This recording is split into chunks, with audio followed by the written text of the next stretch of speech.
मेरी लास्ट की एक दो वीडियोस के बाद मुझे पर्सनल मैसेजेस आए कि यार आप कैसे प्रिडिक्ट कर लेते हो कि आपने जो प्रिडिक्शन की लास्ट 2-3 वीडियो में या पहले भी कुछ चीज़ों पे मैंने प्रिडिक्शंस की वो सही हो जाती हैं। तो पहली बात तो ये है कि ऐसा इतना नहीं है कि मेरी सारी प्रिडिक्शन सही हो जाती हैं, बहुत सारी गलत भी हो जाती हैं। तो लेकिन शायद आम बंदे से ज़्यादा हो जाती होंगी, ये मैं मानता हूँ।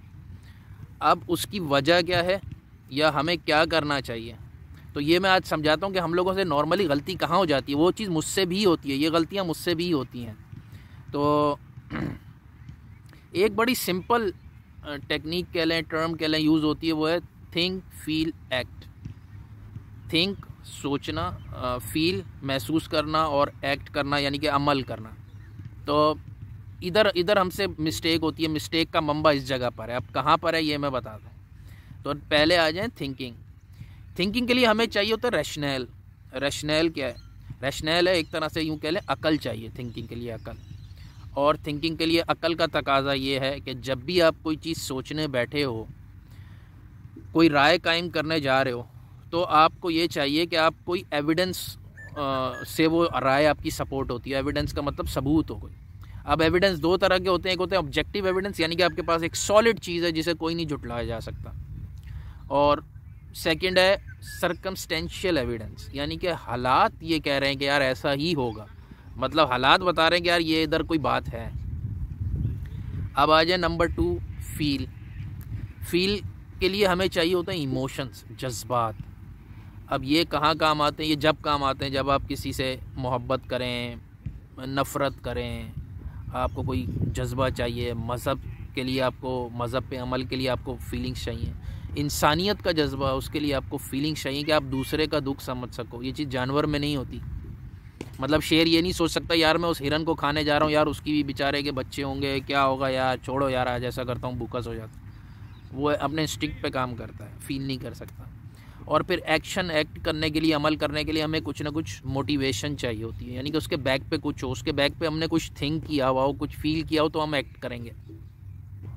ये आम सी एक बात हो गई। अब बात यह कि हमसे गलती कहाँ होती है। हमसे गलती होती है जब हम थिंकिंग के लिए बैठते हैं, यानी कि कुछ सोचने के लिए बैठते हैं, और हम रैशनल के बजाय सोचना शुरू कर देते हैं जज्बात से, यानी कि इमोशन से सोचना शुरू कर देते हैं। तो और ये होता कब है? जब हम किसी ऐसी चीज़ या ऐसे उसके बारे में, मिसाल के तौर पे अगर मैं पाकिस्तान के बारे में सोचना होगा मुझे कि यार पाकिस्तान का मुस्तकबिल कैसा होगा, तो अब कहीं ना कहीं चुपके मेरे इमोशंस इन्वॉल्व हो जाएंगे कि मैं चाहूँगा यार कि यार मैं कोई ऐसी चीज़ लाऊं, पाकिस्तान हमेशा रहने के लिए बना है और क़यामत तक ये होगा और इसमें ख़जाने छुपे में हैं। मैं इमोशन शामिल कर दूंगा, मैं रैशनल खो दूंगा। मेरे पास अगर रैशनल हो तो मैं कागज़ लेके बैठूंगा, 2 खाने बनाऊंगा, भाई पाकिस्तान में सिस्टम कैसा काम कर रहा है, कानून कैसा कर रहा है, फॉरेन पॉलिसी क्या, इंटरनल पॉलिसी, ये वो मैं लिख के देखूंगा। और ये जा आ रही है, ये हल्के हल्के ख़राबी की तरफ जा रही है, हल्के हल्के बेहतरी की तरफ जा रही है। तो जिधर जा रही है वो मुल्क का मुस्तकबिल है। ये गलती जब आप अपने पॉलिटिकल लीडर के बारे में, लोग हैरान होते हैं कि यार ये फ़लाना, ये डकैत, और ये फ़लाना, ये 2 नंबर, ये फ़लाना, इसके इतने मानने वाले और चाहने वाले चीज़ें सामने आ रही हैं, करप्शन के सबूत आ रहे हैं, लेकिन उन पर टस से मस नहीं हो रहे। तो भाई वो क्यों? उसकी वजह यही है कि वो रैशनल से नहीं सोच पा रहे, वो फील से, इमोशंस का सहारा ले रहे हैं, वो इमोशनल हुए हैं। तो वो इमोशन से सोचेंगे तो जब रैशनल सामने है ही नहीं तो वो क्या खाक थिंक करेंगे, तो उनसे उनके रिज़ल्ट उमूमन गलत हो जाएंगे। तो अब मोहब्बत में ये बहुत होता है, यानी कि आपने महबूबा जो है वो सोच रही ही है आपके बारे में रैशनल से। वो सोच रही है यार इसकी नौकरी भी नहीं है, इसके अभी बहनें भी बैठी हुई हैं, और इनके किराए का घर भी है। आप सोच रहे हो महबूबा के बारे में इमोशन के साथ, नहीं यार उसको यूँ नहीं करना चाहिए था, मोहब्बत का तकाजा और वफा का फ़लाना और खलीलुर रहमान का। ओ भाई कोई अकल के नाखून लो। उसने सही किया, रैशनल से सोचा, निकल ली, चलो। जब आपका वैसे कोई रिश्ता हो जैसे मियाँ बीवी का, उसमें फिर आप सोच सकते हैं कि यार रैशनल नहीं, आपको फीलिंग भी चाहिए, मोहब्बत में फीलिंग चाहिए, नफ़रत में फीलिंग चाहिए। तो खैर कहने का अब ये मकसद है कि थिंक, फील और एक्ट में हमें बैलेंस कैसे लाना होगा, कहाँ पे कैसे क्या सोचें।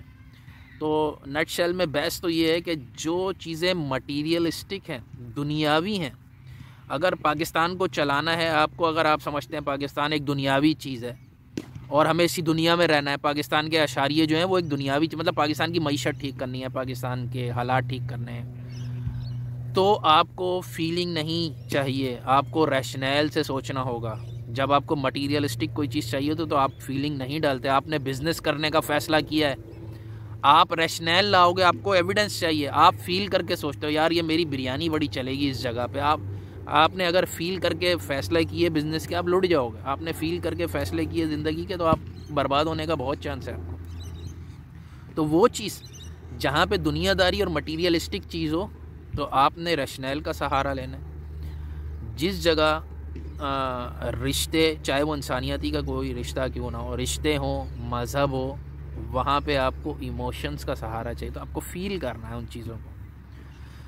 तो आपके एक्शन पे जब आप इन दो चीज़ों पे गौर करके कुछ जब आप अपनी स्ट्रेटजी बनाएंगे या आप अपनी किसी चीज़ के बारे में राय कायम करेंगे तो वो चांसेस कम से कम होते जाएंगे। जितने आप न्यूट्रल रहोगे उतने चांसेस कम होंगे कि आपका तज्ज़िया गलत हो जाए, या जैसे आप सोच रहे हो कि यार ये अब ऐसा होगा, वो गलत होने का चांस कम हो जाएगा। तो मैं जो अपने वीडियो में कोशिश कर रहा होता हूँ कि यार जब मैं प्रिडिक्ट करूँ तो कोशिश करता हूँ कि यार अपनी राय को, न्यूट्रल का लफ्ज़ तो मैं इस्तेमाल नहीं करूँगा, मतलब मैं नॉर्मल रहूँ, किसी की तरफ झुकाव ना हो, जो कि मुश्किल होता है। आप इंसान हो, आपका किसी ना किसी तरफ लामहला झुकाव होता है, लेकिन जब मैं कामयाब हो जाता हूँ अपने आप को एक मिड पॉइंट पे रखने में, तो वो प्रेडिक्शन या वो बात सही हो जाती है। तो आपको भी यही स्ट्रेटजी अगर आप अपनाएंगे ज़िंदगी में, मुख्तलिफ़ मामलात में, ये सियासी ज़रूरी नहीं है, मुख्तलिफ़ मामलात में जितने आप बैलेंस्ड रहोगे उतना अच्छा आपकी स्ट्रेटजी डेवलप हो पाएगी।